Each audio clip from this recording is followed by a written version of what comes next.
Yes welcome back. Rising అనే slogan ఒకళ్ళది, closing అనే స్లోగన్ ఒకళ్ళది. రేవంత్ సర్కార్పై భిన్న స్వరాలు వినబడుతున్నాయి. అండ్ మోరోవర్ రేవంత్ పాలనకు 2 ఏళ్ళు పూర్తయింది. మరి తెలంగాణ ప్రజలు యాక్చువల్గా కోరుకుంటుంది ఏంటి? వీళ్ళు ఇచ్చిన హామీలన్నీ అమలుపరిచారా?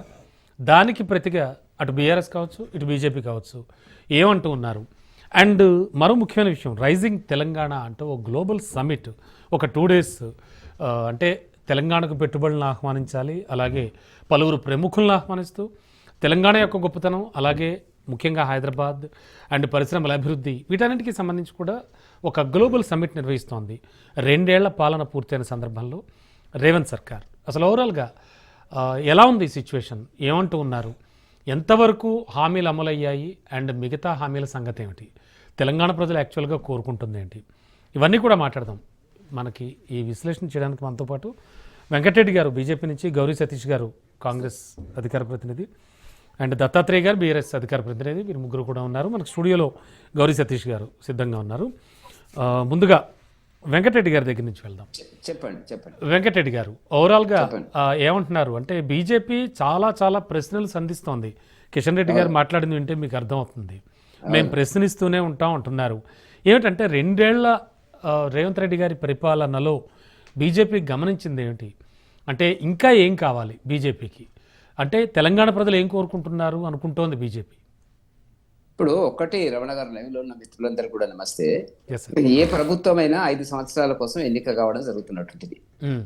సరే, ఇప్పుడు రేవంత్ రెడ్డి గారు చెప్పుకుంటున్నారు నేనే ఉంటా 10 సంవత్సరాలు అనేటువంటిది, మరి అది వేరే సంగతి. అది పక్కకు పెడితే, ఎన్నికలకు ముందు ఆయన పిసిసి ప్రెసిడెంట్గా ఉన్నాడు. అనేక సందర్భాల లోపల, ప్రజా సమూహాల లోపల, సభల లోపల ప్రజలకు ఇచ్చిన వాగ్దానాలను తిరిగి 42 పేజీల మేనిఫెస్టో తెలంగాణ కాంగ్రెస్ రూపొందించుకొని ప్రజల ముందుకు వెళ్ళడం జరిగినటువంటిది. ప్రజలు ఆశీర్వదించినారు, దాంట్లో సందేహం లేదు. వాళ్ళు ఎన్నికైనటువంటి సందర్భం.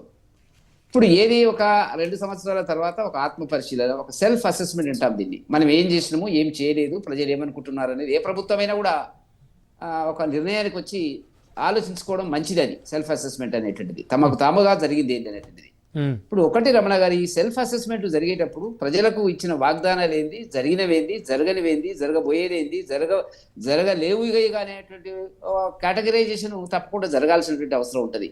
42 పేజీల దీనికి కొలతబద్ద ఒక్కటే రమణ గారు. ఇప్పుడు వాళ్ళు అనేకం చెప్పారు లిఖిత పూర్వకంగా. వాళ్ళ మేనిఫెస్టో నా దగ్గర ఉంది. మేనిఫెస్టో 42 పేజీల మేనిఫెస్టో మనకు ఉన్నటువంటిది. ఈ మేనిఫెస్టో నేను ముందు పెట్టుకున్నాను, మీరు ఈ చర్చకు పెట్టినారు కాబట్టి టీవీ రాజ్ న్యూస్ వాళ్ళు. 42 పేజీల మేనిఫెస్టోలో అనేక అంశాల గురించి వారు మాట్లాడారు, ప్రజలకు హామీ ఇచ్చినారు. ఒక ప్రభుత్వం అనేటువంటిది హామీ ఇచ్చే ముందు ఆలోచించుకోవాలి. ఆలోచించకుండా ఇష్టం వచ్చినట్టు హామీలు ఇచ్చి అధికారంలోకి రావాలా, ప్రజలను భ్రమంలో దించాలా, మోసం చేయాలా, ఓట్లు వేసుకోవాలా, సీట్లు సంపాదించాలా, ప్రభుత్వం ఏర్పాటు చేయాలి. ఆ తర్వాత ఇది మానించి కాదు, ఆ గత ప్రభుత్వం చేసినటువంటి పొరపాట్ల వల్ల మేము ఈనాడు ఏమి చేయలేకపోతున్నాం అనేటువంటి దాన్ని వల్ల ఈ ప్రభుత్వం చెప్పడం అనేటువంటిది మనకు కనపడుతున్నటువంటి ఒక అంశం. కాబట్టి నేను చెప్పదలుచుకున్న పాయింట్ ఏంటంటే, వాళ్ళు ఇచ్చినటువంటి 6 గ్యారంటీల, 420 గ్యారంటీల, హామీల రకరకాల ఉన్నాయి ఈ పేజీలో చదివితే. 6 గ్యారంటీలకు వచ్చేటప్పటికి ఏం జరిగింది? ఇప్పుడు అభివృద్ధికి ఇవాళ వాళ్ళు ఏదో పెద్ద ఎత్తున ముచ్చర్ల, మిర్ఖాన్పేట, కురిమిద్ద ఆ ప్రాంతం లోపల ఇవాళ గ్లోబల్ సమ్మిట్ రైజింగ్ తెలంగాణ అనేటువంటిది ఒకటి కరెక్ట్గా 2 సంవత్సరాలలో చేయలేనటువంటి పనులు, ప్రజల్లో వచ్చినటువంటి తీవ్రమైన అసంతృప్తి కేంద్రంగా రాజకీయాలు నడుస్తున్నాయి. ప్రజల మనోభావాలు ఆలోచనలో ఉన్నటువంటి సందర్భం లోపల అక్కడ ఒక పెద్ద హంగామా క్రియేట్ చేయడం జరిగింది. 44 దేశాలు మంచిదే, భారతీయ జనతా పార్టీ అటువంటి వాటిని స్వాగతిస్తుంది. కాకపోతే అది వాస్తవమా కాదా, ఒక ప్రచారమా, గ్లోబల్ తెలంగాణ అనేది తీసుకుపోయేటువంటి సందర్భం లోపల, సమ్మిట్ అనేది తీసుకుపోయేటువంటి సందర్భం లోపల ఆర్టిఫిషియల్ ఇంటెలిజెన్స్ ఊహాజనితమైన కథాచిత్రంగా ఇవాళ అది ఏం జరుగుతుందో తెలియదు, దానికి డబ్బులు ఎక్కడి నుంచి వస్తాయో తెలియదు, ఎవరు ఎంఓలు చేసినారో తెలియదు. గత టీఆర్ఎస్ గవర్నమెంట్ నుంచి ఇప్పటిదాకా 10 సంవత్సరాల లోపల మరి దావోస్కి వెళ్ళినారు అందరూ. గతంలో కేటీఆర్ వెళ్ళినాడు, ఇప్పుడు రేవంత్ రెడ్డి గారు వెళ్ళిచ్చినారు.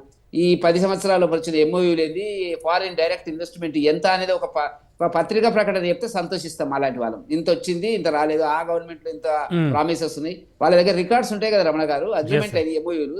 కాబట్టి ఇవాళ ప్రజలను మోసం చేయడానికి నా లెక్కలో ఒక 20,000 కోట్లు, 1,00,000 కోట్లకు రేవంత్ రెడ్డి గారి అగ్రిమెంట్లు ఎంఓయూలు ఇస్తే 18 నుంచి 20,000 కోట్లు వచ్చినట్టుగా మనం గూగుల్లో సెర్చ్ చేస్తే కనపడుతున్నట్టు ఒక అంశం కిందనే మిగిలిపోయినటువంటిది. వాళ్ళు చెప్తే కదా ఏమి చెప్పరు. రెండవది ఏంటంటే, వాళ్ళు హామీలు ఏమి ఇచ్చినారు? 42 పేజీల మేనిఫెస్టో కట్టుబడి ఉన్నారా లేదా? హామీలు ఇవ్వలే, చేసినామని చెప్పుకుంటున్నారు. అన్ని చేసినాం, అయిపోయింది, ఇంకేం లేదు, కొత్త ఓకే చేయకపోవడం. ఓకే వెంకటరెడ్డి గారు 2 ఏళ్ల క్రితం నాటికి ఇప్పటికీ ఈ రోజుకి 8th డిసెంబర్ మనం మాట్లాడుకుంటూ ఉన్నాం. ఏమైనా మార్పు వచ్చిందా తెలంగాణలో? ఏమైనా గమనించారా? మార్పు ఏముంటది? 2,50,000 కోట్ల అప్పులు చేసిండ్రు ఎవరు? నెలకు. ఇప్పుడున్న ప్రభుత్వం మ్మ్. ప్రతి నెల 10,000 కోట్లు అప్పు చేస్తే తప్ప ఎస్ సార్. జీతాలు ఇవ్వలేని పరిస్థితులు వాళ్ళు ఉన్నారు. నెంబర్ 1, అప్పుల మీద వడ్డీ కట్టే పరిస్థితులు వాళ్ళు లేరు. నెంబర్ 2 ఏంటంటే ఇవాళ ఒకటి అప్పనంగా ఉన్న భూములను అమ్మడము, తద్వారా ఇప్పుడు నిన్న మొన్న చూసినారు కదా రమణ గారు, కోకాపేటలో అమ్ముకుంటే 4,000 కోట్లు వచ్చింది, 2 దఫాలుగా చేసినటువంటి దాంట్లో. ఇప్పుడు హిల్ట్ కింద మళ్ళీ భూములు అనేక లక్షల కోట్ల విలువ 9,200 ఎకరాల భూమిని అమ్మేటువంటి ప్రయత్నం చేస్తున్నారు. ఏ ప్రభుత్వం అయినా భూములమ్మి సంసారం చేస్తుంది. మీ విషయంలో కూడా అంతే, నా విషయంలో కూడా అంతే. మనం ఉన్న ఇల్లును, ఉన్న ప్లాట్ నమ్మి సంసారం చేస్తున్నామంటే మీ గురించి ఏమనుకుంటారు రమణ గారు? చెప్పండి. మీకు ఏదో కొంత జీతం వస్తుంది, నెలకు 1,00,000 రూపాయలు వస్తుంది అనుకుందాము, అది సరిపడడం లేదు. మీరు ఏం చేస్తున్నారు? ఒక ప్లాట్ నమ్ముతారు, ప్లాట్ నమ్ముతుండ్రు, ఇంకో ప్లాట్ నమ్ముతుండ్రు. అంటే ఒక కార్యం కోసం కాదు, మీ అవసరాల కోసం అమ్మాల్సినటువంటి పరిస్థితి ఏర్పడేది. దైనందిక రెవెన్యూ ఖర్చుల కోసము, రెవెన్యూ ఆదాయాల కింద ఒక ఆస్తిని అమ్మితే మరొక ఆస్తి పుట్టాల, ఆస్తి ద్వారా ఆదాయాలు పెరగాల. ఇది ఎకనామిక్స్ లో ప్రాథమిక సూత్రం. మీకు జరుగుతున్నది ఏంది? ఇవాళ ఒకటి బ్రాందీ తాగిస్తే తప్ప, భూములు అమ్మితే తప్ప ప్రభుత్వం యొక్క దైనందిక ఆర్థిక వ్యవహారాలు నెరవేర్చేటువంటి పరిస్థితి. ఇది అభివృద్ధి అనేటువంటిది అంటే నేను చెప్పలేదు. ఇక గతంలో ప్రభుత్వం అది పద్ధతిని చేసింది, ఇప్పుడు విపరీతంగా. ఇప్పుడు ఏమంటున్నారు? వాళ్ళే అంటున్నారు ఏమని? గత ప్రభుత్వం అప్పులు చేసిందని. గత అప్పులు చేసినప్పుడు ఇదే ఫైనాన్స్ మినిస్టర్ ఇప్పుడు ఉన్నటువంటి బట్టి విక్రమార్క గారు, రేవంత్ రెడ్డి గారు అనేక సభల్లో చెప్పినారు, we know how to manage the finances అన్నది. ఇవాళ చేయలేనటువంటి నిస్సాయ ఆర్థిక సంక్షోభంలోకి వచ్చిన తర్వాత గత ప్రభుత్వాన్ని నిందించేటువంటి పరిస్థితి, లేకపోతే కేంద్ర ప్రభుత్వాన్ని నిందించడం అనేటువంటిది. ఇవాళ మీరు ఇచ్చిన హామీలలో ఏం చేసినారు? ఒక్క బస్సులు, ఫ్రీ బస్సులకు సంబంధించింది గ్రౌండ్ అయినటువంటి సందర్భం.